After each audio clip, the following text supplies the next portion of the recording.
கொடுத்தது நாளுக்காக கர்த்தருக்கு நான் நன்றியோடு துதிக்கிறேன், ஸ்தோத்திரிக்கிறேன். நம்ம இன்னைக்கு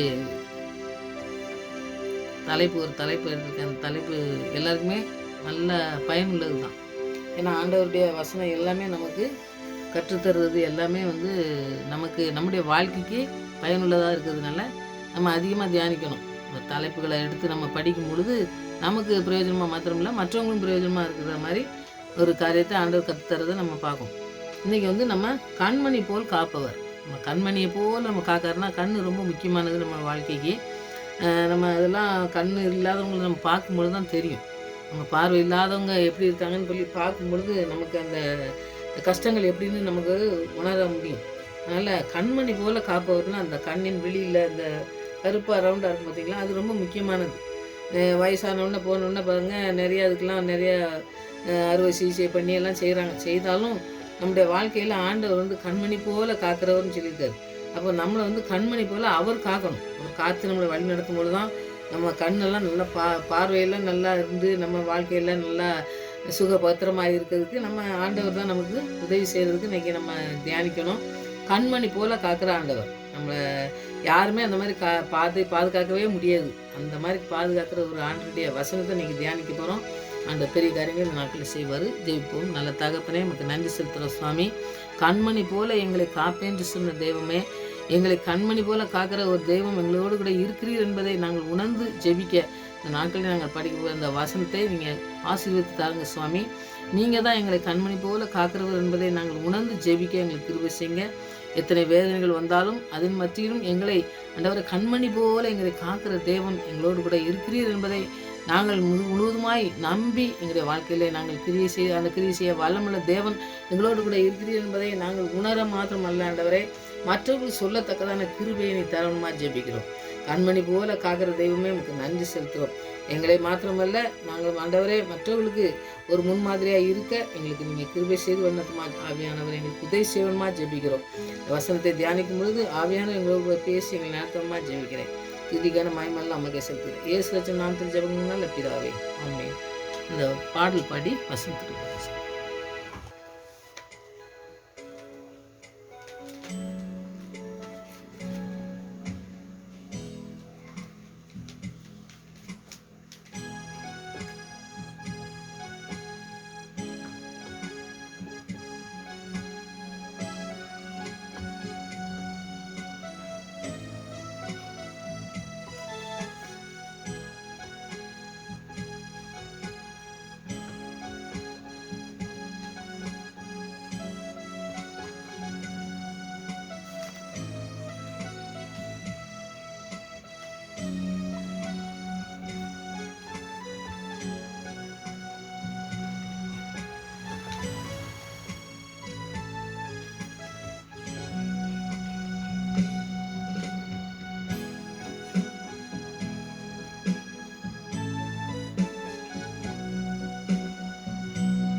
கேட்டதை பார்க்கிலும் கேளாததை அதிகமாக பெற்றவன்னா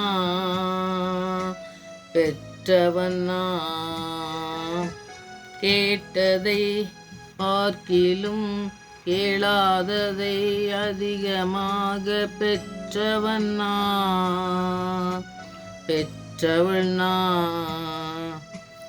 தயாளத்தின் உதாரணமாக நீ என் வாழ்வை மாற்றிவிட்டீரே. எல்ஈரே போதுமானவரே என் தேவையிலும் அதிகமானவரே. எல்ஈரே போதுமானவரே என் தேவையிலும் அதிகமானவரே. என்னை கையேந்த விடல, என்னை தலைகுனிய விடல, என்னை கையேந்த விடல, என்னை தலைகுனிய விடல. நம்பி வாழ்பவர்க்கு ஏமாற்றம் இல்ல, ஏமாந்து போவதற்கு நீர் விடுவதில்ல. உம்மை நம்பி வாழும் எனக்கு ஏமாற்றம் இல்ல, ஏமாந்து போவதற்கு நீர் விட்டதில்லை.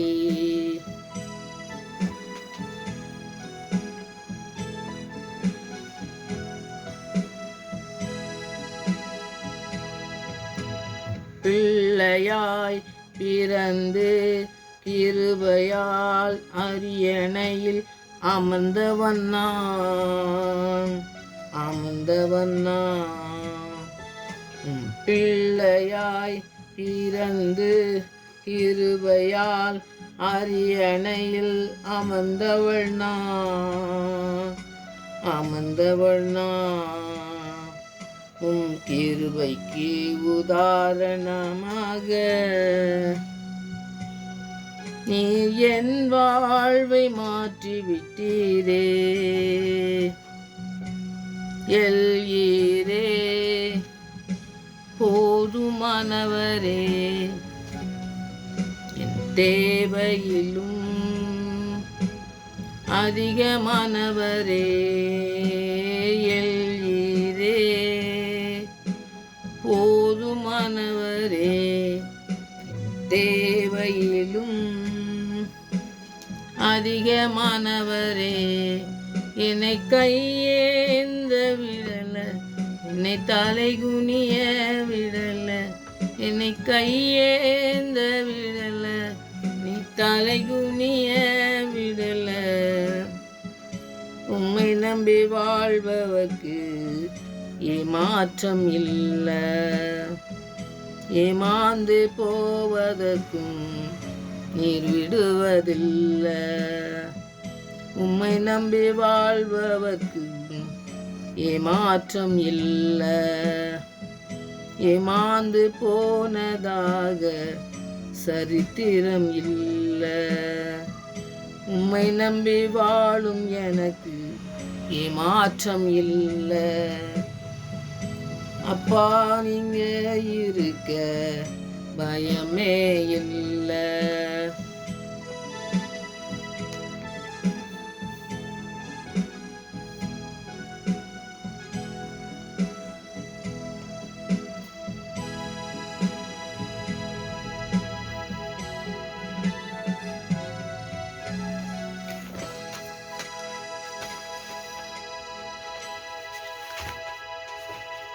நம்மளை கண்மணி போல காக்கிற தேவன், நம்மளுடைய ஆண்டவர் நம்மளை கண்மணி போல காக்கிறார் அப்படிங்கிறத இன்னைக்கு தலைப்பாச்சு நம்ம வசனத்தை தியானிக்கலாம்.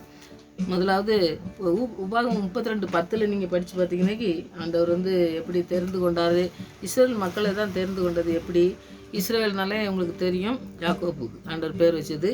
அவங்களாம் தேர்ந்தெடுத்து எப்படி நடத்தினார் அப்படிங்கிறத இங்கே எப்படி நடத்தினார் அப்படிங்கிறத பார்க்கும்பொழுது நம்முடைய வாழ்க்கையில் கண்மணி போல் பார்க்குற தேவன் நம்மளோடு கூட இருக்காருங்கிறத நம்ம உணர்ந்து நம்ம ஜெபிக்கணும்.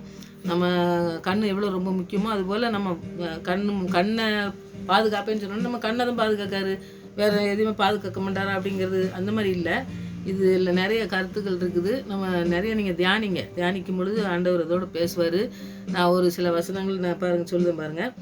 உபாகமத்தில் 32வது அதிகாரத்தில் 10வது வசனத்தை பார்த்தோம்னா, பாழான நிலங்களிலும் ஊழை இடுகிறவருள்ள வெறுமையான அவாந்தர வெளியிலும் அவர் அவனை கண்டுபிடித்தார், அவனை நடத்தினார், அவனை உணர்த்தினார், அவனை தனது கண்மணி போல காத்தருளினார் அப்படின்னு சொல்லி நம்ம வசனத்தில் படிக்கும். இப்போ ஆண்டவர் வசனத்தின் மூலமாக நம்ம பேசும் பொழுது பார்த்தீங்கன்னாக்கி கண்மணி போல் காக்கிறாரு அப்படின்னு சொன்னோம்னாக்கி எந்த இடத்துலலாம் செஞ்சாருன்னு மேலே நம்ம வாசிக்கோம். பாழான நிலம், ஊழல், இந்த வெறுமையான அவாந்தரம் எல்லா இடத்துலையும் நான் கண்டுபிடிச்சேங்காரு. அப்போது நம்மளை கண்டுபிடிச்சி நடத்தக்கூடிய ஒரு கண்மணி போல் காக்கிறாரு அப்படின்னோம்னாக்கி எல்லா வழிகளிலையும் நம்மளை காத்து நடத்தக்கூடிய ஒரு நல்ல தகப்பன் நம்மளோட கூட இருக்காருன்னு நம்ம பார்க்கலாம். அப்போது நம்மளை கண்மணி போல் காக்கிறார் அப்படின்னு சொல்லி நம்ம படிக்கும்பொழுது வசனத்தை படித்தாலும் நம்மளை மேலே அதுக்கு மேலே வசனத்தை நம்ம படிக்கும்போது பாருங்கள் எந்த இடத்துலலாம் வந்து நம்மளை வந்து பாதுகாத்து வழிநடத்தி அந்த கண்ணின் மணி போல் நம்மளை பாதுகாத்து எல்லா இடத்துலையும் கண்ணை மாத்திரமல்ல எல்லாத்தையும் நம்மளை பாதுகாக்கிற ஒரு நல்ல தகப்பன். ஒரு சில நாட்களில் எல்லாம் பார்த்திங்கனாக்கி ஒரு வயதானோடனே கண்கள் கொஞ்சம் மங்கலாக இருக்கும். அப்போ அந்த நேரத்தில் வந்து சில காரியங்கள் நம்ம செய்ய வேண்டியிருக்கும். அப்பவும் கூட பார்த்திங்கனாக்கி நிறைய காரியங்களில் ஆண்டவர் நம்மளோட கூட இருக்கிறத நம்ம உணர்ந்து ஜெபிக்கும் பொழுது அந்த இடத்துலையும் நம்மளை பாதுகாக்கக்கூடிய ஒரு காரியத்தை எனக்கெல்லாம் செஞ்சுருக்கிறத நான் வந்து உணர்ந்திருக்கேன். அந்த மாதிரி நீங்கள் வந்து அந்த மாதிரி பிரச்சனைகள் வரும்போது கூட ஆண்டவரை தான் நம்ம தேடணும். தேடி நம்ம ஜெபிக்கும் பொழுது ஆண்டவர் பெரிய காரியங்களை நம்மளுடைய வாழ்க்கையில் செய்கிறத நம்ம உணர முடியும். இப்போ கண்மணி எங்கும்போது ரொம்ப முக்கியமானது. அது கண்ணுக்கு கண்மணி போல சொல்லி நம்ம பார்க்கும்போது இந்த கருவிழி அந்த மாதிரி இருக்குது. அது வந்து ரொம்ப முக்கியமானது, கண்ணுக்கு ரொம்ப முக்கியமானதுன்னு நம்ம பார்க்கோம். ஏற்கனவே நம்ம கண்ணில் வந்து ரொம்ப பாருங்கள் நிறையா கை கால் அந்த மாதிரி எல்லாமே இருந்தால் கண்ணில் ஏதாவது குப்பை ஒரு தூசி விழுந்துச்சுன்னா நம்ம உடனே என்ன செய்வோம், கழுவவா என்ன பண்ணிட்டு ரொம்ப பரிதாபப்படுவோம். ரொம்ப ஐயோ பதற்றமாக வரும் நமக்கு. ஐயோ கண்ணில் என்னமோ விழுந்துட்டுன்னு சொல்லுவாங்க பார்த்தீங்களா. அந்த மாதிரி கண்ணை வந்து ரொம்ப அதிகமாக நம்ம பார்க்கக்கூடிய காரியம். அந்த கண்ணை வந்து ஆண்டவர் பாதுகாக்கும் போது எப்படி பாதுகாப்பார் அப்படிங்கிறத பார்க்கலாம்.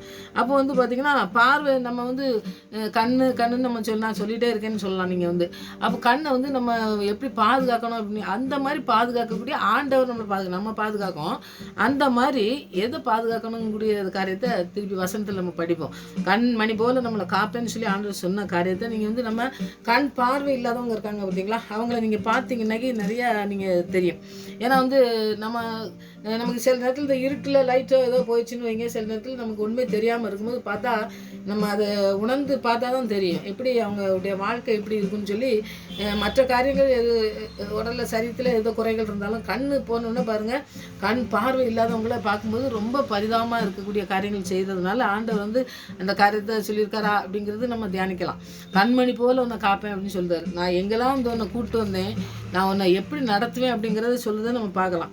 இதுக்கு நம்ம வந்து ஒரு காரியத்தை நம்ம கற்றுக்கொள்ளும் பொழுது ஆண்டவர் செஞ்ச காரியத்தை நம்ம கற்றுக்கொள்ளும் பொழுது அதை நம்ம நிறையா தியானிக்கலாம்.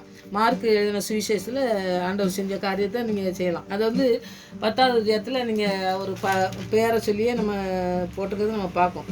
பர்தேமியு அப்படின்னு சொல்லி திமேயுவின் மகனாகிய பர்தேமியு என்கிற ஒரு உருடன் வழியருகே உட்கார்ந்து பிச்சை கேட்டுக்கொண்டிருந்தான்னு சொல்லி நம்ம பார்க்கலாம். மார்க் 10வது அதிகாரத்தில் 46லேருந்து 52வது வசனம் கடைசி வரைக்கும் நீங்கள் படித்து பார்த்தீங்கன்னா அந்த மனுஷனை பற்றி இருக்குது, வசனங்கள் இருக்குது. அப்போது இயேசு வந்து அந்த வழியருகே வர்றாரு அப்படின்னு சொல்லி தெரிஞ்ச உடனே அந்த மனுஷன் வந்து எப்பவுமே பிச்சை எடுக்கிறதுக்கு இந்த இதில் இருந்து பிச்சை எடுக்கிறதுக்கு கொண்டு போய் வச்சுருவாங்க, அதில் இருப்பார். அப்படி இருக்கும் பொழுது அவர் இயேசு வராரு அப்படின்னு சொல்லி கேள்விப்பட்ட உடனே அவர் கூப்பிடுற சத்தத்தை நீங்கள் கேட்கும்போது 46ல் நீங்கள் கேட்டிங்கன்னா திரளான எரிகோவை விட்டு புறப்படுகளே தீபத்தின் மகனை வந்து எரியோவுக்கு ஆண்டவர் வந்து சீசர்லாம் கூப்பிட்டு திரளான ஜனங்களும் வர்றாங்கன்னு சொல்லி நம்ம பார்ப்போம். அப்போ ஆண்டவரும் வருவார் அப்படிங்கிற ஒரு இதில் அவர் வந்து சொல்கிறத பார்க்கும் பாருங்கள். ஒரு மகன் வந்து உட்கார்ந்து பிச்சை எடுத்துருந்தான். அவர் நசரேயனாகிய இயேசு வருகிறார். இப்போ எரியோவுக்கு வந்து வந்தாருன்னு சொல்லி அவர் சீசர்லாம் வராங்கன்னு சொல்லிட்டு அடுத்த வசனத்தில் நீங்கள் பார்த்தீங்கன்னாக்கி நசரேயனாகிய இயேசு வருகிறான்னு கேள்விப்பட்டு இயேசுவே, அப்போ இதெல்லாம் ஆண்டவர் தெரிஞ்சு வச்சுருக்கான் பாருங்கள். ஆண்டவரை பற்றி தெரிஞ்சு வச்சுட்டு தாவீதின் குமாரனே எனக்கு இறங்கும் என்று கூப்பிட தொடங்கினான். அப்போ ஆண்டவரே எனக்கு இறங்கும் அப்படின்னு சொல்லி கூப்பிடுறதை நம்ம பார்ப்போம். அப்போ அந்த மனுஷனுக்கு வந்து என்ன குறைகள் இருக்குது, அந்த மனுஷன் வந்து யாரை தேடுறாருங்கிறது தான் முக்கியமானது. இந்த வசனத்தில் ஆண்டவரை தான் நோக்கி கூப்பிடுறாரு. அப்போ இவர் வந்து எத்தனையோ வருஷம் அந்த இதில் இருந்து அவர் வந்து தர்மம் எடுத்துகிட்டு இருந்திருக்கலாம். ஆண்டவர் வர்றாருன்னு சொன்ன உடனே அவருக்கு ஒரு நம்பிக்கை விசுவாசம் வந்த உடனே என்ன செய்தாருன்னா ஆண்டவர் நோக்கி கூப்பிட ஆரம்பிக்காரு. நம்ம வந்து நம்முடைய வாழ்க்கையில் ஏதோ ஒரு பிரச்சனைகள் வருதுன்னா நம்ம யாரை கூப்பிடுவோம் பாருங்கள். இவர் வந்து இவங்க தாய் தப்பன் இருந்திருப்பாங்க, மற்ற கொண்டு போய் விடுறதுக்கு யாரோ இருந்திருப்பாங்க, சொந்தங்கள் எல்லாமே இருந்திருக்க தான் செய்வாங்க. ஆனால் கொண்டு போய் விடும்பொழுது அந்த அந்த இடத்துல போய் அவர் வந்து அந்த தர்மம் எடுத்து அந்த வாழ்க்கை வந்து அப்படி தான் இருந்திருக்கு. அந்த வாழ்க்கை பூரா எப்படி இருந்திருக்குன்னு பாருங்கள்.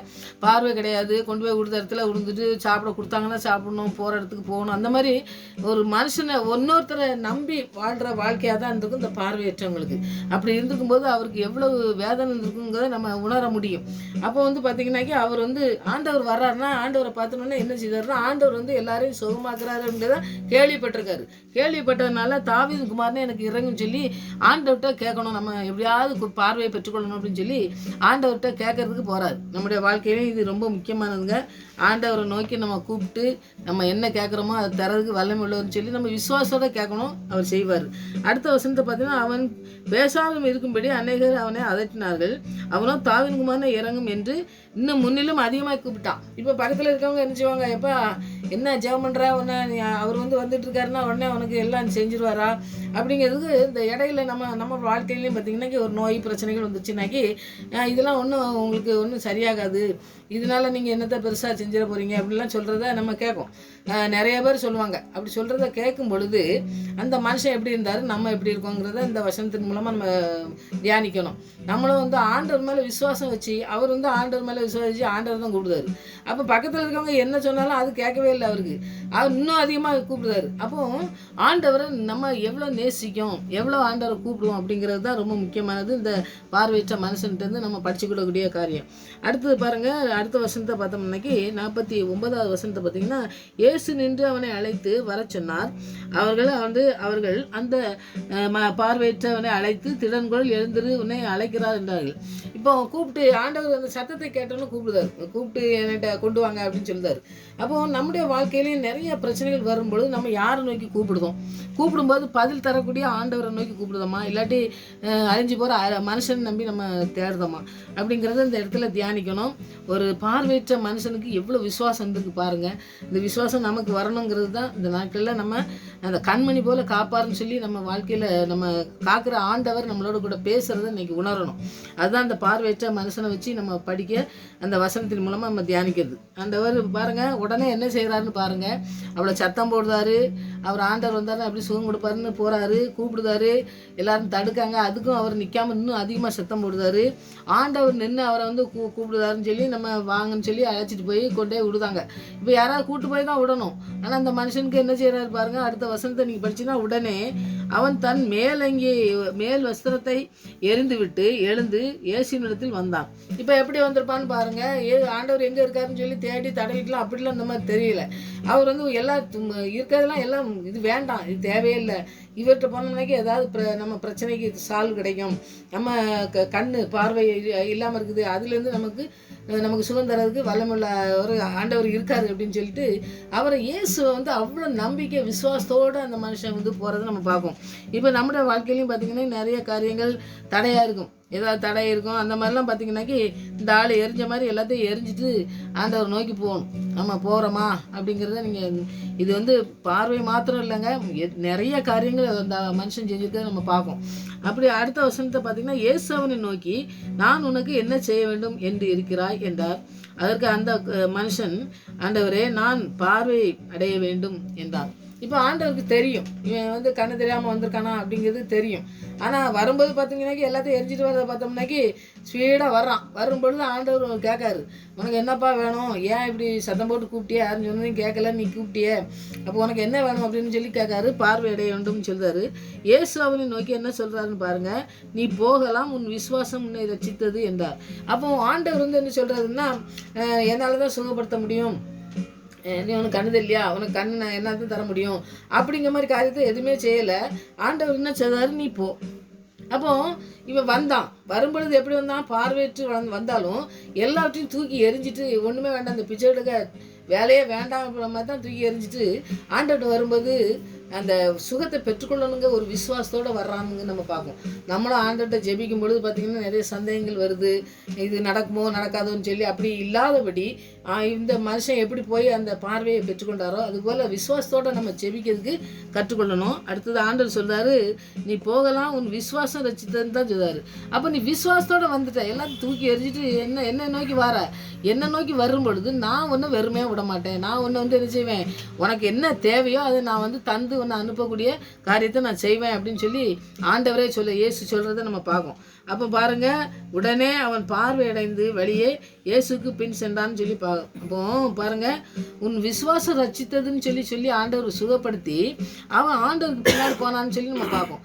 அப்போ நம்முடைய வாழ்க்கையில் பாருங்க, நிறைய காரியங்கள் வந்து நம்ம நம்ம வாழ்க்கையில் நடக்கக்கூடிய காரியங்களே குருட்டுத்தன்மை அப்படின்னு சொல்லுவாங்கள்ல, அந்த மாதிரி தன்மையில் நம்ம போகும்பொழுது மற்றவங்க சொல்கிறதையும் கேட்டுட்டு இருக்க வேண்டிய அவசியம் இல்லை. ஆண்டவர் நோக்கி விசுவாசத்தோடு போகும் பொழுது நம்ம ஆசீர்வாதத்தை பெற்றுக்கொள்ள முடியும். அதை தான் இன்றைக்கி இவர் செய்கிறாரு. இந்த பார்வை இல்லைனாலும் அதனால் என்ன செய்கிறாரு, அவர் பார்வை இழந்துட்டாலும் நம்ம அதனால இல்லை, என்னுடைய ஆண்டவர் எனக்கு வந்து கண்மணி போல் என்னை காக்கிறேன்னு சொல்லியிருக்காரு, என்ன கண்மணியை எனக்கு தருவார். திருப்பி இந்த கண்ணு தெரியாத பார்வை இல்லாத அந்த கண்ணுக்கு அந்த கண்ணின் விழியை பாருங்கள், இந்த ரவுண்டாக இருக்கும் பாருங்கள், அதுதான் வந்து நமக்கு பார்வை தரக்கூடியதுன்னு சொல்கிறாங்க. அந்த இடத்த வந்து தொட்டு ஆண்டவர் வந்து சுகப்படுத்தார். ஏன்னா பிறவிலே பார்வையற்ற ஒரு மனிதனுக்கு புதுசாக ஒரு கண்மணியை கொடுத்து அந்த மணியை கொடுத்த மனுஷன் வந்து பாருங்கள் ஆண்டவருக்கு பின் சென்றான்னு சொல்லி பார்ப்போம். அப்போ நம்முடைய வாழ்க்கையிலையும் எத்தனையோ காரியங்கள் நடக்குது, எத்தனையோ நம்ம பிரச்சனைகள் வருது. அப்போ ஆண்டவர் நோக்கி இந்த மனுஷனை மாதிரி விசுவாசத்தோடு போய் உன் விசுவாசம் ரசித்ததுன்னு சொல்லி ஆண்டவர் நம்மளை பெருமையாக சொல்லி ஆண்டவர் நமக்கு சுகம் கொடுத்து நமக்கு எல்லாவற்றையும் பலப்படுத்தி நம்மளை நடத்தக்கூடிய ஒரு நல்ல தகப்பன் இருக்காருன்னு சொல்லி அவர் எப்படி விசுவாசத்தோடு போனாரோ அந்த மாதிரி நம்முடைய விசுவாசத்தை நம்மளை தைரியப்படுத்தி உற்சாகத்தோடு போகும்பொழுது ஆண்டவர் உன் விசுவாசம் உன் ரசித்ததும் பாரு. அப்போ அந்த சுகத்தையும் தருவார். மற்ற காரியங்களை நமக்கு செய்கிற எந்த காரியம் கேட்டாலும் நம்ம விசுவாசத்தோடு ஆண்டவர்கிட்ட கேட்கும் பொழுது அவர் தரதுக்கு வல்லமை உள்ளவர். மற்றவங்க சொல்கிற காரியங்களை நம்ம குழப்பிக்கிட்டு இருக்க வேண்டிய அவசியமே இல்லை. ஆண்டவர் வசனத்தை நம்ம பிடிச்சு ஜெபிக்கும் பொழுது ஆண்டவர் நமக்கு செய்கிற வல்லமை உள்ளவர். அதை நம்ம செய்வோம். அடுத்தது நீதிமொழிகள் 7:2 பார்த்தீங்கன்னாக்கி, என் கட்டளைகளையும் என் போதகத்தையும் நீ என் கண்மணி போல காத்துக்கொள் அப்படின்னு சொல்லி இந்த வசனத்தை நீங்கள் படிக்கலாம். அப்போ வந்து கட்டளை அப்படின்னம்னாக்கி என்னது, கட்டளையை பற்றி நீ வந்து என்ன செய்யணுமான்னு சொல்றாரு, என் கட்டளைகளையும் என் போதகத்தையும் உன் கண்மணி போல காத்துக்க அப்படிங்காரு. அப்போ இந்த மனுஷன் வந்து என்ன செஞ்சார், விசுவாசோட போய் சுகத்தை பெற்றுக்கொண்டாரு. அதே தான் இந்த நீதிமொழியில் அவர் சொல்கிற காரியங்களை நம்ம படிக்கும் பார்த்தீங்களா, அதுவும் அப்படி தான் படிக்கும். ஏன்னா கட்டளைனாலே பார்த்தீங்கன்னாக்கி 10 கட்டளையை தான் பற்றி நம்ம சொல்கிறோம். 10 கட்டளை ஆண்டவர் கொடுத்தாரு. அதை வந்து இஸ்ரேல் மக்கள் தவறி போனாங்க. ஆனால் இன்றைக்கும் 10 கட்டளைங்கிறது வந்து நம்ம செய்யக்கூடியது தான். எல்லாமே நம்ம அது செய்யணும். அது வந்து ஏதோ நம்ம செய்யறதுக்கு அதெல்லாம் முடியாது அப்படின்னு சொல்லலாம் ஒன்றுமே கிடையாது. அது வந்து எப்பவுமே ஆண்டவர் கொடுத்த கட்டளையே நம்ம மீறி போகக்கூடாது. கட்டளைனாலே நம்மளுடைய வசனம் தான். வசனம், வார்த்தைகள் அதெல்லாம் நம்ம தியானிக்கும் பொழுது பார்த்திங்கன்னாக்கி நம்ம வசனங்களை எப்படி நம்ம வசனத்தை தியானிக்கும், வசனத்தின் மூலமாக நம்ம ஆண்டவர்கிட்ட எவ்வளவு பேசுகிறோம், எப்படி ஆண்டவர்கிட்ட விசுவாசம் வச்சுருக்கோம், ஆண்டவர்கிட்ட நம்பிக்கை வச்சுருக்கோங்கிறது தான் முக்கியமானது. அப்போ நம்மளை காத்து வழி நடத்தக்கூடிய ஒரு வல்லமை அவர்கிட்ட இருக்குங்கிறத நம்ம உணர்ந்து ஜெபிக்கும் பொழுது தான் ஆண்டவர் கட்டளையை நம்ம கட்டளைனாலே என்னது, அவர் விதிக்கப்பட்ட கட்டளையை நம்ம மீறாதபடி அவர் கட்டளைக்கு நம்ம கட்டளைனாலே வசனம் வார்த்தையின் மூலமாக தான் ஆண்டவர் சொல்கிறாரு. அந்த இதுக்கு நம்ம கீழ்ப்படிஞ்சு இருக்கோமா அப்படிங்கிறத நம்ம தியானிக்கணும். கட்டளை அப்படிங்கும்போது பார்த்தீங்கன்னாக்கி 1 யோவான் 2:7-8 நீங்கள் படித்து பார்த்தீங்கன்னாக்கி அவரே சொல்கிற வார்த்தைகளை நீங்கள் தியானிக்கலாம். புதிய கற்பனையே அல்ல, ஆதி முதல் நீங்கள் பெற்றிருக்கிற பழைய கற்பனையை எழுதுகிறேன், அந்த பழைய கற்பனை நீங்கள் ஆதி முதல் கேட்டு இருக்கிற வசனம் தானே அப்படின்னு சொல்லி வசனத்தில் படிக்கலாம். அப்போ வசனம் தான் கற்பனை கட்டளை எல்லாமே ஆண்டவர் கீழ்ப்படிஞ்சு இருக்கக்கூடிய காரியத்தை சொல்லுது. அப்போ அந்த காரியத்தை நம்ம செய்கிறதுக்கு ஆண்டவர்கிட்ட நம்ம ஜெபிக்கிற பிள்ளைங்களாக இருக்கணும். அடுத்தது இந்த மனுஷன் போய் எப்படி கேட்டுக்கொண்டாரோ அப்படி கேட்டு பெற்றுக்கொள்ளத்தக்கதான ஒரு விசுவாசம் இருக்கணும். மற்றவங்க சொல்கிற காரியத்துக்கு முதலிடம் கொடுக்கக்கூடாது. அது ஒன்று. அடுத்தது வந்து போதகத்தை நீ வந்து உன் கண்மணி போல காத்துக்கங்காரு. கட்டளையும் காத்துக்கிடணும், போதகத்தையும் காத்துக்கணும். அது எல்லாமே வந்து பார்த்திங்கன்னா போதனைங்கும் போது ஆண்டவர் சொல்கிற வார்த்தைகள் தான். அப்போ போதகங்கும்போது ரோமர் 15:4 பார்த்திங்கன்னா தேவ வசனத்தினாலும் உண்டாகும் பொறுமையிலும் ஆறுதலிலும் தான் நம்ம நம்பிக்கையை வச்சு அதுக்கு முன்பாக நம்ம அந்த போதனை நமக்கு எழுதப்பட்டிருக்குது. நமக்கு முன்னாடி மாத்திரம் இல்லை, இப்பவும் எழுதப்பட்ட அந்த வார்த்தைக்கு நம்ம வந்து முழுமையாக நம்மளோட வாழ்க்கையில் நம்பிக்கையோடு அந்த வசனத்துக்கு கீழ்ப்படிஞ்சு இருக்கணுங்கிறது தான் முக்கியமானது. கட்டளை, கற்பனை, போதகம் எல்லாமே வந்து ஆண்டோடைய வசனத்துக்குள்ளே தான் இருக்குது. இப்போ போதகம் பண்ணா போதிக்காங்க, நம்மளுக்கு போதிக்கிறது என்னது, வசனத்தை தான் போதிக்காங்க. கட்டளை சொல்கிறாங்க ஆண்டோடைய கற்பனையை ஆண்டோடைய வசனத்தினால அவர் கொடுத்த வார்த்தையின் மூலமாக நம்ம நடக்கணும்னு சொல்லி தான். அப்புறம் எல்லாமே வந்து வசனத்துக்குள்ளே தான் இருக்குது. வசனம், வார்த்தைகள் நம்முடைய வாழ்க்கையில் கிரியை செஞ்சதுனாக்கி நம்ம எல்லாத்தையும் இதில் சரியாக இருப்போங்கிறது தான். நம்முடைய வாழ்க்கையில் ஒவ்வொரு அம்சத்துலேயும் தேவனுடைய ஞானம், அவருடைய ஞானம், அவர் வந்து எப்படி எப்படி ஒழுக்க நெறியில் நம்மளை நடத்துகிறாரு அப்படிங்கிறதெல்லாம் நம்ம பார்த்து நம்ம நடத்தும் பொழுது பார்த்திங்கனாக்கி அது வந்து நமக்கு ஆண்டவர் நிறைய வெளிப்படுத்தி நமக்கு காட்டக்கூடிய காரியங்களை செய்வார். நம்முடைய வாழ்க்கையில் ஒவ்வொரு அம்சமும் ஆண்டவர் என்ன சொல்லியிருக்காரு, என்ன கட்டளை, என்ன கற்பனையை சொல்லியிருக்காரு, என்ன வேத வசனத்தில் நமக்கு என்ன நடத்தணும்னு சொல்லியிருக்காரு வசனத்தில் மூலமாக அப்படிங்கிறத நம்ம தியானிக்கும் பொழுது அந்த காரியத்தை செய்ய முடியும். இந்த மனுஷன் அப்படி தான் போயிருப்பாருன்னு நான் நினைக்கிறேன். ஏன்னா தெரியாமல் ஒன்றும் அப்படி சத்தம் போட்டு போய் யாராவது ரோட்டில் போகும்போது அப்படி நம்ம சத்தம் போடுவோமா? அப்படி இல்லை. ஆண்டவரை பற்றி நல்லா புரிஞ்சுக்கிட்டு தெரிஞ்சுக்கிட்டு இவர்கிட்ட நம்ம பெற்றுக்கொள்ள முடியும் தான் எல்லாத்தையும் தூக்கி எரிஞ்சிட்டு போகிறாரு. அப்போ நம்முடைய வாழ்க்கையில் என்னெல்லாம் நம்ம ஆண்டவருக்கு பிரியமில்லாத காரியங்கள் இருக்குதோ, அவர் பாருங்கள் மேலே வஸ்திரத்தை எல்லாத்தையும் பிச்சை எடுக்கிறதுக்கு போய் ஒரு தட்டுக்கிட்டு எல்லாம் வச்சுட்டு இருந்திருப்பாங்க. எல்லாத்தையுமே தூக்கி எரிஞ்சிட்டு தான் போகிறாருன்னு நம்ம பார்ப்போம். அப்போ இதெல்லாம் எனக்கு தேவையில்லை, எனக்கு இது தேவையில்லாத நான் வச்சுக்கிட்டு இருக்கேன், இந்த தேவையில்லாத நான் வந்து தூக்கி எரிஞ்சிட்டு அவர் கூப்பிடுதாரு. அப்போ நான் போவேன். நான் அவரை தேடும் பொழுது அவர் என்னை கூப்பிடுவார். நான் கூப்பிடும்போது அவர்கிட்ட எல்லாத்தையும் நான் விட்டுட்டு என்ன செய்வேன், அவருக்கு பிரியமானதை மாற்றணும். அவருக்கு என்ன, எனக்கு ஆண்டவரே நீங்கள் என்ன செய்யணும்னு சொல்லி அதை கேட்கறதுக்கு தான் நான் போகிறேன் அப்படின்னு அந்த வார்த்தையின் மூலமாக தான் அவர் வந்து பெற்றுக்கொண்டார் அந்த சுகத்தை. அப்படி தான் நாமளும் நம்முடைய வாழ்க்கையில் இருக்கணும். அந்த ஆண்டவருடைய கிறிஸ்து நம்ம கொடுக்குற ரட்சிப்பு தான் நிரந்தரமானது, அதுதான் முக்கியமானது. வசனம் வார்த்தைகள் தான் நம்ம கண்மணி போல் காத்து வழிநடத்தும். கண்மணி போல் காக்கணும்னாக்கி நம்முடைய ஆண்டவருடைய வசனம் வார்த்தைகள் அது நம்மளோட கூட இருக்கும்பொழுது தான் நம்முடைய வாழ்க்கையில் எல்லாம் நம்ம சரியான பாதையில் நடந்து சொல்லுவோம். கண் இருந்தவுடனே நம்ம கண் நல்லா பார்க்குது அப்படின்னு சொல்ல முடியாது. கண் வந்து இருந்தாலும் கண் வந்து எதற்காக நம்ம பயன்படுத்துகிறோம், சரியான பாதையில் பயன்படுத்துறதுக்கு அவனுடைய ஆவியானவர் நமக்கு தேவை. வேண்டாத காரியங்களை பார்த்து வேண்டாத காரியங்களில் நம்ம செயலாற்றும் பொழுது நம்முடைய வாழ்க்கையில் எல்லாமே தாறுமாறாக போயிடும். அப்போ கண் ரொம்ப முக்கியமானது. கண் தான் எல்லாத்தையும் பார்த்து பாருங்கள். என்ன ஏதாவது பார்த்தோன்னா இது ஆசைப்படணும். நம்ம சாப்பிட்றதுக்கு ஒரு பார்க்கறதுக்கு மற்ற நம்மளை சுத்தமாக வச்சுக்கிறதுக்கு எல்லாத்துக்குமே கண் ரொம்ப முக்கியமானதாக இருக்கிறதுனால கண்ணை வந்து முக்கியமாக ஆண்டவர்கிட்ட அர்ப்பணிச்சிடணும். ஆண்டவரே எங்கள் கண்ணை வந்து உங்கள் கண்மணி போல் பார்ப்பேன்னு சொல்லியிருக்கீங்க, எங்கள் கண் வந்து வேண்டாத காரியங்களை பார்க்காதபடி எங்களை காத்து வழிநடத்துங்க ஆண்டவரே. இந்த பார்வையற்ற மனுஷன் வந்து எப்படி பார்வையை பெற்றுக்கொண்டு உங்கள் பின்னாடி வந்தாரோ அதுபோல் நாங்களும் எல்லாத்தையும் உதறி தள்ளிடணும். இந்த உலகத்தில் வேண்டாத காரியங்கள் உங்களுக்கு பிரியமில்லாத காரியங்கள் இருக்குமானா அதெல்லாம் உதறி தள்ளிட்டு உங்கள் பின்னாடி வர்றதுக்கு நாங்கள் எப்படி வரணுமோ அப்படி பார்வையை பெற்றுக்கொண்டு நாங்கள் வரணும். பார்வையற்ற மனுஷனை விட்டுருங்க, நாம் பார்வையில் இருந்தாலும் கூட இப்படி இருந்து வாழ்க்கையில் எப்படியே இருந்திருக்கலாம். வேண்டாவது அவர் விடும் பொழுது ஆண்டவர் பின் சென்றார்னு சொல்லி கடைசியில் வசனத்தில் படிக்கும். அந்த வசனத்தின் மூலமாக நம்மளும் ஆண்டவருக்கு பின்னாடி செல்றதுக்கு அவருக்கு பிரியமானதை செஞ்சு அவருடைய வசனத்துக்கு கீழ்ப்படிஞ்சு அவருடைய வார்த்தைக்கு கீழ்ப்படிஞ்சிருக்கும்போது நம்மளை கண்மணி போல் நம்மளை காக்கிற தேவன். நம்மளை கண்மணியை போல் காக்கிறதுக்கு வேறு யாருமே இல்லைங்க. நம்மளை கண்ணை எப்படி பார்ப்பாங்க, எப்படியுமே பார்க்கவே முடியாது. யாருமே வந்து கொஞ்ச நாளைக்கு பார்ப்பாங்க, கொஞ்ச நாளைக்கு நம்மளுக்கு உதவி செய்வாங்க. ஆனால் கடைசி வரை உலகத்தில் முடிவு வரை அந்த சகல நாட்களும் கூட இருக்கிற தேவன் தான் நம்மளை வந்து கண்மணி போல காப்பாரு. நம்ம கண்ணுக்கு பிரச்சனை மாத்திரம் இல்லைங்க, நம்முடைய கண்ணில் பார்க்கக்கூடிய காரியங்களும் வந்து சரியான பாதையில் செல்றதுக்கு ஆவியானவர் நமக்கு உதவி செய்ய இன்னைக்கு ஜெபிக்கணும். முக்கியமாக கண் ரொம்ப முக்கியமானதுங்க. அதை வந்து நம்ம ஆண்டவருக்கு அர்ப்பணித்து ஆண்டவரே உங்கள் வேத வசனத்தை படிக்கிறதுக்கு உங்களுக்கு பின்னாக செல்றதுக்கு உங்களுக்கு பிரியமாக செய்கிறதுக்கு இந்த கண்களை நாங்கள் பயன்படுத்தும் பொழுது இந்த கண்களுக்கு வர பிரச்சனைகளை நீங்கள் எல்லாத்தையும் நீக்கி எங்களை நடத்த வல்லமுள்ள தேவன் அப்படின்னு சொல்லி என் கண்ணில் பிரச்சனை இருந்ததுனாக்கி நீங்கள் இன்றைக்கி ஜெபிங்க, ஆண்டவர் உங்களுக்கு சுகத்தை தருவார்னு சொல்லி நான் விசுவாசிக்கேன். நம்முடைய விசுவாசம் தான் ரட்சிக்குது. நம்முடைய விசுவாசத்தோடு ஆண்டவர்கிட்ட போகும்பொழுது எப்படிப்பட்ட நோயா பிரச்சனைகளாக இருந்தாலும் சரி அது அவர் விடுதலை செஞ்சு நம்மளை நடத்துறதுக்கு வல்லமுள்ள தேவன். அப்படிப்பட்ட தகப்பன் நம்மளோட கூட இருக்கிறதுனால அந்த ஆண்டவர்கிட்ட நம்ம அர்ப்பணிப்போம். அற்புதமாக நடத்துவார். எல்லாவற்றையும் நீங்கள் ஆண்டவர்கிட்ட சொல்லுங்கள். நம்முடைய பிரச்சனைகளை எல்லாவற்றையும் செய்ய ஆண்டவர் முழுமையாக நம்மளை வழிநடத்த வல்லமுள்ள தேவன். நல்லா இன்னைக்கு நம்ம தலைப்பு கண்மணி போல காக்கிற தேவன். அவர் நம்மளை கண்மணி போல தான் காத்து இந்த நாள் வரை நடத்தியிருக்காரு, இன்னமும் நடத்துவார்னு சொல்லி விசுவாசிங்க. கர்த்தர் பெரிய காரியங்களை செய்வார். ஆமென். ஜெயிப்போம். கர்த்தாவே உமது கூடாரத்தில் தங்கி வாழ்பவன் யார், குடியிருப்பவன் யார். கர்த்தாவே உமது கூடாரத்தில் தங்கி வாழ்பவன் யார், குடியிருப்பவன் யார். ஆம் தகப்பனே, இந்த கூடார மறைவிலே எங்களை மறைத்து காக்கிற நல்ல தகப்பன், எங்களை கண்ணின் மணி போல காக்கிற தேவனா இருக்கிறபடியா நன்றி சுவாமி. எங்களுடைய கண்கள் ஆண்டவரே நேரான பாதையில செல்ல எங்களுக்கு உதவி செய்ய வேண்டுமா செபிக்கிறையா. இந்த கண்ணில் பிரச்சனையோடு இருந்தாலும் ஆண்டவரே நீங்க சுகம் தந்து எங்களை வழி நடத்த வேண்டுமா செபிக்கிற சுவாமி.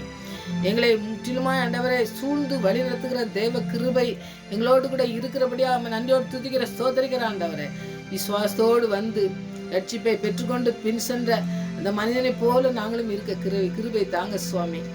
எல்லாவற்றையும் வேண்டாத காரியங்களை உதறி தள்ளிவிட்டு இந்த மனிதன் உங்களிடத்துல வரும் பொழுது சுகத்தை கொடுத்தீங்களே சுவாமி, அதுபோல எங்களுடைய வாழ்க்கையிலே உங்களுக்கு பிரியமில்லாத காரியங்கள் இருக்குமானால் அதை நாங்கள் எரிந்து விட்டு உம்முடைய ஆண்டவரே சமூகத்திலே முழுவதுமாய் அர்ப்பணித்து ஜெபிக்கிற ஜெபத்துக்குள்ளே நாங்கள் வந்து நாங்கள் ஆசீர்வாதத்தை சுதந்திரத்துக் கொள்ள ஆவியானவர் எங்களுக்கு உதவி செய்ய வேண்டுமா ஜெபிக்கிற ஐயா. எங்களை நிந்தையாய் பார்க்கிற மனுஷர்கள் மத்தியிலே, எங்களை நிந்தையாய் பேசுகிற மக்கள் மத்தியிலே நாங்கள் வாழ்ந்து கொண்டிருக்கும் பொழுது தேவனுடைய வசனம் வார்த்தை மாத்திரம்தான் எங்களை ஆண்டவரை கண்மணி போல காக்கும், எங்களுடைய இருதயங்களை காக்கும், எங்களுடைய சிந்தனைகளை காக்கும், எங்களுடைய சரீரங்களை காக்கும். ஆண்டவரை நாங்கள் எந்த இடத்துல வெக்கப்பட்டு இருக்கிறோமோ அந்த இடத்துல உயர்த்தி தேவனுடைய நாமத்தை உயர்த்துகிற பிள்ளைகளாய் காணப்பட, அவருடைய நாமம் மகிமைப்படத்தக்கதாய் வாழ்கிற பிள்ளைகளாய் காணப்பட, எந்த பிரச்சனையோடு இருந்தாலும் ஆண்டவரை தேவன் சந்திக்க வல்லமையுள்ளவர் என்று நாங்கள் வாழ கிருபை செய்யுங்க. எங்க வாழ்க்கையில இருக்கிற குருட்டு தன்மைகள் மாறட்டும், உமக்கு பிரியமில்லாத காரியங்கள் மாறட்டும். உமக்கு பிரியமான அர்ப்பணிப்பை நாங்கள் செய்து இந்த நாட்டிலே அந்த மனுஷனை போல் நாங்கள் அர்ப்பணித்து செபித்து நாங்கள் ஆண்டவரை பார்வையடைய எங்களுக்கு கிருபை தாங்க சுவாமி. எங்களுடைய சரிய தேவையை எல்லாவற்றையும் சந்திக்க தேவன் போதுமானவர் என்று அர்ப்பணிக்கிறோம் ஆண்டவரை. அற்புதமாய் நடத்துங்க ஆண்டவரை. எங்களுடைய வேதனைகளை எல்லாம் அறிந்த தேவன், சிலுவையில எல்லாவற்றையும் செய்து முடித்த தேவ கிருபை இந்த நாட்களிலே செய்து முடிக்க வேண்டுமா செபிக்கிறப்பா. வல்லமையினா நிறைத்து நடத்துங்க ஆண்டவரே. இதை கண்மணி போல காத்து வழி நடத்துங்க ஆண்டவரே. உடைய வசனத்துக்கு நாங்கள் கீழ்ப்படியும் பொழுது, நாங்கள் வேண்டாத காரியங்களை உதறி தள்ளும் பொழுது ஆவியானவர் எங்களோடு கூட இருந்து எங்களுக்கு செய்ய வேண்டிய காரியங்களை செய்து எங்களை தலை குனிந்த இடத்துல நிமிரச் செய்கிற தேவன் வழி நடத்த வேண்டுமா நோக்கி செபிக்கிறப்பா. எந்த இடத்திலே வார்த்தைகளினால் கொல்லப்படுகிறோமோ குத்தப்படுகிறோமோ அந்த இடத்திலே நீங்க உயர்த்துகிற தேவனா இருக்கீங்க. நன்றி சுவாமி. உங்களால செய்ய முடியாத அதிசயமான காரியம் உண்டோ என்று சொல்லி பேசின இந்த வசனம் இந்த நாட்களிலே பிள்ளையுடைய வாழ்க்கையில நிறைவேறுகிற நாட்களாய் மாறட்டும். உண்மையை நம்பி ஜெபிக்கிறோம் ஆண்டவரே. ஜெபத்தை கேட்டு பதில் கொடுக்க வேண்டுமா ஜெபிக்கிறையா. அப்படி செய்து வழிநடத்த போறக்கா நன்றி ஆண்டவரே. உடைய வசனம் எங்களுக்கு போதுமானதா இருக்கட்டும். உடைய வார்த்தை எங்களுக்கு போதுமானதா இருக்க வேண்டுமா ஜெபிக்கிறையா. இப்படிப்பட்ட வார்த்தையிலே நாங்கள் முழுவதுமாய் ஆண்டவரை நிலைத்து நிற்க ஆவியானவர் எங்களுக்கு உதவி செய்து வழிநடத்தமா ஜெபிக்கிறேன். கர்த்தர் பெரிய காரியங்கள் செய்யுங்க சுவாமி. சரி தேவைகளோடு சந்திக்க ஆண்டவரை நோக்கி பார்ப்பார்கள் என்றால் எந்த நோயா இருந்தாலும் எந்த பிரச்சனையா இருந்தாலும் சுவாமி நீங்க எல்லாவற்றையும் தீர்த்து எங்களுக்கு பெரிய காரியங்களை செய்ய தேவன் உங்களோடு கூட இருக்கிறீர்கள் என்பதை நாங்கள் உணர்ந்து ஜெபிக்க நாட்களே பிள்ளைகளோடு பேசுங்க சுவாமி. எந்த வேதனையாலும் மாற்றுங்க, எந்த பிரச்சனையா இருந்தாலும் மாற்ற வல்லமையுள்ள தேவன். எல்லா சுக பலனோடு எங்களை காத்து கடைசி வரை காக்கிற தேவன் நீங்க கூட இருக்கீங்க. அதுக்காக நன்றி செலுத்துறப்பா. இந்த உலக மனிதனுடைய வார்த்தையை எங்களுடைய இதயத்திலே போடாதபடி எங்களுடைய சிந்தனையில இல்லாதபடி எடுத்து ஆண்டவரே உங்களுடைய வார்த்தையை உங்களுடைய ஆண்டவரே சித்தத்தை செய்வதற்கும் உங்களுடைய ஆண்டவரை நீங்க இந்த அந்த சிந்தனையிலே நாங்கள் இருக்கவும் அந்த சிந்தனையை எங்களுக்கு தாங்க சுவாமி. இதயத்திலே நீங்க எங்களோடு கூட பேசி வழிநடத்த வேண்டுமா எங்களுடைய கருத்திலே அர்ப்பணிக்கிற சுவாமி. ஒவ்வொரு பிள்ளைகளோடு பேசுங்க. அர்ப்பணிக்கிற ஒவ்வொரு பிள்ளைகளுடைய நோய்களையும் சுகமாக்குங்க. ஒவ்வொரு பிள்ளையுடைய வாழ்க்கையிலும் பெரிய காரியங்களை செய்து உங்களுடைய நாமத்தை மகிமைப்படுத்த நீங்க கிருபை செய்து வழிநடத்த போறதுக்காக நன்றி செலுத்துறேன். அப்படியே நீங்க நடத்தி வல்லமுள்ள தேவன் எங்களோடு கூட இருக்கிறபடியா நன்றி செலுத்துறோம். பயம் இல்லாதபடி நாங்கள் சென்று ஆண்டவரே பலப்படுத்துகிற கிறிஸ்துவனாலே எல்லாத்தையும் செய்ய எனக்கு பலன் சொன்ன பவுலை போல நாங்கள் செய்து முடிக்க எங்களுக்கு பலன் தந்து வழிநடத்தமா ஜெபிக்கிறோம். ஆவியானவருக்கு செய்து வழிநடத்த போறதுக்காக நன்றி செலுத்துறோம். இந்த ஜெபத்துக்கு பயன்படுத்தபடியா நன்றி. மறுபடியும் அவங்க சமூகத்திலே வரும் வரை எங்களை காத்து வழிநடத்தமா ஜெபிக்கிறோம். துதிக்க மயமெல்லாம் மகே செலுத்துறேன். இயேசு சொன்ன ஜெபம் நல்ல பிதாவே.